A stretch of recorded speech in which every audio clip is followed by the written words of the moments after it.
Congress party ఆధ్వర్యంలో గౌరవనీయులు మాజీ ముఖ్యమంత్రి వైఎస్ఆర్ కాంగ్రెస్ పార్టీ జాతీయ అధ్యక్షులు జగన్మోహన్ రెడ్డి గారు ఒక నాయకత్వంలో ఆయన ఒక పిలుపు మేరకు ఏదైతే కూటమి ప్రభుత్వం అధికారంలోకి వచ్చిన తర్వాత ఎన్నికల సమయంలో చంద్రబాబు నాయుడు కానివ్వండి, పవన్ కళ్యాణ్ కానివ్వండి, బీజేపీ పార్టీ కానివ్వండి, మేము పెంచకుండానే పెంచిన విద్యుత్ ఛార్జీలు తగ్గిస్తామని చెప్పని, మేము అధికారంలో రాగానే అసలు విద్యుత్ ఛార్జీలు పెంచమని చెప్పని ఏదైతే చెప్పారో, హామీ ఇచ్చారో, ఆ హామీని తుంగలో తొక్కుతూ ప్రజానికాన్ని మోసం చేసే విధంగా 15,500 కోట్లు ఈరోజు ప్రజానికంపై భారం వేసింది ఈరోజు కూటమి ప్రభుత్వం.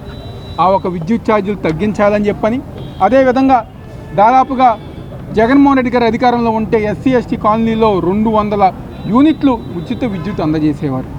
కూటమి ప్రభుత్వం అధికారంలోకి వచ్చిన తర్వాత ఆ 200 యూనిట్లు ఉచిత విద్యుత్ అనే పథకాన్ని ఎత్తివేసి సామాన్య ప్రజానికానికి బతికే అవకాశం లేకుండా, జీవన విధానం బతికే అవకాశం లేకుండా వాళ్ళ నడ్డి విరిచే విధంగా ఈరోజు కూటమి ప్రభుత్వం పరిపాలన చేస్తుంది. దానికి నిరసనగా ఈరోజు ఎన్టీఆర్ జిల్లా వ్యాప్తంగా అన్ని నియోజకవర్గాల్లో గారా విద్యుత్ శాఖ అధికారులకు వినతిపత్రం అందజేసి శాంతియుతంగా ర్యాలీ నిర్వహించి, అదేవిధంగా ఈరోజు మా తూర్పు నియోజకవర్గంలో మా డిప్యూటీ మేయర్లు, ఫ్లోర్ లీడర్లు, మా కార్పొరేటర్లు, రాష్ట్ర జిల్లా నగర అనుబంధ సంఘ అధ్యక్షులు, రాష్ట్ర నాయకులు, అదేవిధంగా జిల్లా నాయకులు, నగర నాయకులతో, మా వార్డు ఇన్ఛార్జీలతో, ప్రతి మహిళా నాయకులు అందరితో కూడా కలిసి ఈరోజు శాంతియుతంగా వేలాది మందితో ర్యాలీ నిర్వహించి సీఎండీ అధికారి గారికి ఈరోజు వినతి పత్రం అందజేస్తాం జరిగింది. మా డిమాండ్ ఒకటి, ఈరోజు కూటమి ప్రభుత్వానికి, మీరు అధికారంలోకి వచ్చి 6 నెలల కాలం అయింది, ఇంకా ఈరోజు గర వైఎస్ఆర్ కాంగ్రెస్ పార్టీ మీద, జగన్మోహన్ రెడ్డి గారి మీద మీరు 10 ఏరుస్తుమే కానీ మీరు అధికారంలోకి వచ్చామే, ప్రజానికానికి మంచి చేద్దామే, హామీలు అమలు పరుద్దామని చెప్పనే ఉద్దేశం మీకు లేదు అని చెప్పి ఈరోజు మేము అందరం గారు చెప్పడం జరుగుతుంది. సూపర్ 6 హామీలు అమలు చేయకపోతే దానికి కారణం జగన్మోహన్ రెడ్డి గారు, విద్యుత్ ఛార్జీలు పెంచితే దానికి కారణం జగన్మోహన్ రెడ్డి గారు. మీరు ఆయన పేరు మీద ఇంకా ఈరోజుకి తలుచుకుంటూ, ఈరోజుకి భయపడుతూ కూటమి ప్రభుత్వం నాయకులు చిల్లర రాజకీయం చేస్తానని చెప్పి నేను సందర్భంగా చెప్తున్నాను. మీకు నిజంగా దమ్ము ధైర్యం ఉంటే ఏ హామీలు అయితే మీరు ఎన్నికల సమయంలో ఇచ్చారో ఆ హామీలు మీరు నిలబెట్టండి, అమలు చేయండి. తల్లికి వందనం అన్నారు, ఎంతమంది పిల్లలు ఉంటే అంతమంది పిల్లలకు 15,000 అన్నారు. ఈరోజు ఏ ఒక్కరికి గారు ఇవ్వకుండా పాపం తల్లుళ్ళు ఫీజు కట్టుకోలేక ఎంతోమంది ఎన్నో ఇబ్బందులు పడుతున్నారు. అదేవిధంగా 18 ఏళ్ళు దాటిన ప్రతి మహిళకు గారు 1,500 రూపాయలు అన్నారు. కానీ ఈ రోజుకి ఎటువంటి డబ్బులు ఇవ్వకుండా వాళ్ళని ఇబ్బంది పడుతున్నారు. ఉచిత బస్సులు అన్నారు, అదేవిధంగా గ్యాస్ సిలిండర్లు అన్నారు, ఏమి రైతులకి 20,000 అన్నారు. ఏ ఒక్క హామీని గారా నెరవేర్చకుండా ఈరోజు కూరగాయల రేట్లు పెంచేశారు, కరెంటు ఛార్జీలు పెంచేశారు, రిజిస్ట్రేషన్ ఛార్జీలు పెంచేశారు. ప్రతిదీ గారా ఈరోజు సామాన్య ప్రజానికం నడ్డి విరిచే విధంగా ఈరోజు కూటమి ప్రభుత్వం వ్యవహరిస్తానని చెప్పి నా సందర్భంగా చెప్తున్నాను.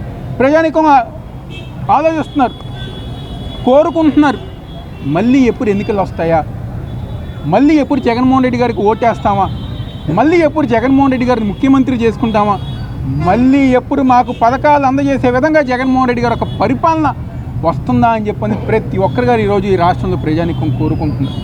ఈరోజు ప్రజానికానికి అండగా, ప్రజానికంతో పాటు మా వైఎస్ఆర్ కాంగ్రెస్ పార్టీ నాయకులు, కార్యకర్తలు ప్రతి ఒక్కరి గారు జగన్మోహన్ రెడ్డి గారు ఒక నాయకత్వంలో ప్రజానికానికి తోడుగా ప్రజా వ్యతిరేక కార్యక్రమాలు ఏదైతే కూటమి ప్రభుత్వం నిర్వహిస్తుందో వాళ్ళకు వ్యతిరేకంగా పోరాటాలు చేస్తాం మేమందరం గారు సిద్ధంగా ఉన్నామని చెప్పారు.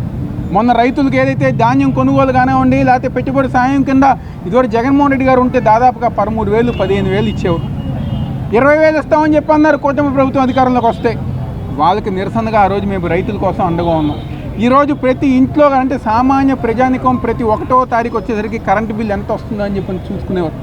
ఈరోజు ఆ కరెంటు రేట్లు పెంచేశారు కాబట్టి ఈరోజు సామాన్య ప్రజానికానికి రేపు 3వ తారీఖున విద్యార్థుల కోసం ఫీజు రీయింబర్స్మెంట్ అమలు పరచట్లేదు కాబట్టి వాళ్ళకు అండగా కలెక్టర్ గారికి వినతి పత్రం ఇచ్చే కార్యక్రమం రానున్న రోజుల్లో మరింత ఎక్కువగా ప్రజానికానికి తోడుగా జగన్మోహన్ రెడ్డి గారు ఒక నాయకత్వంలో మళ్ళీ రాష్ట్రానికి ఆయన ముఖ్యమంత్రి చేసుకునే విధంగా ప్రజానికానికి తోడుగా రాబోయే రోజుల్లో వైఎస్ఆర్ కాంగ్రెస్ పార్టీ ఆధ్వర్యంలో పోరుబాట నిర్వహించే కార్యక్రమాలు ఇంకెన్నో చేస్తామని సందర్భంగా చెప్తూ ఈరోజు ఇంత ఘనంగా మా వైఎస్ఆర్ కాంగ్రెస్ పార్టీ నాయకులు, కార్యకర్తలు, మా కార్పొరేటర్లు, ఇన్ఛార్జీలు, జిల్లా నాయకులు, రాష్ట్ర నాయకులు, అనుబంధ సంఘ అధ్యక్షులు ప్రతి ఒక్కరూ ఒక సహకారంతో ఈరోజు ఘనంగా వేలాది మందిగా ఈరోజు ఈ కార్యక్రమాన్ని తూర్పు నియోజకవర్గంలో విజయవంతం చేసినందుకు ప్రతి ఒక్కరికి ధన్యవాదాలు తెలుపుకుంటూ, అదేవిధంగా జిల్లా వ్యాప్తంగా ప్రతి నియోజకవర్గంలో ఘనంగా జరుగుతున్నందుకు ఈ ప్రతి ఒక్కరి గారి ధన్యవాదాలు తెలుపుకుంటూ అదేవిధంగా స్వర్గీయ మాజీ ప్రధాని డాక్టర్ మన్మోహన్ సింగ్ గారు నిన్న రాత్రి ఆయన చనిపోవడం చాలా బాధాకరం.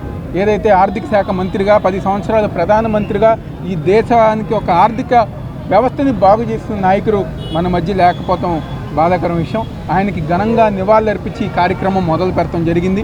తప్పకుండా ఆయన ఒక ఆశయాలు, ఆయన ఒక ఆలోచనలు, దేశ అభివృద్ధి కోసం ఏదైతే ఆయన కోరుకున్నారో దానికి అనుగుణంగా మా యువత అందరూ గారు ముందుకు వెళ్తాం సందర్భంగా చెప్తూ సెలవు తీసుకుంటాం.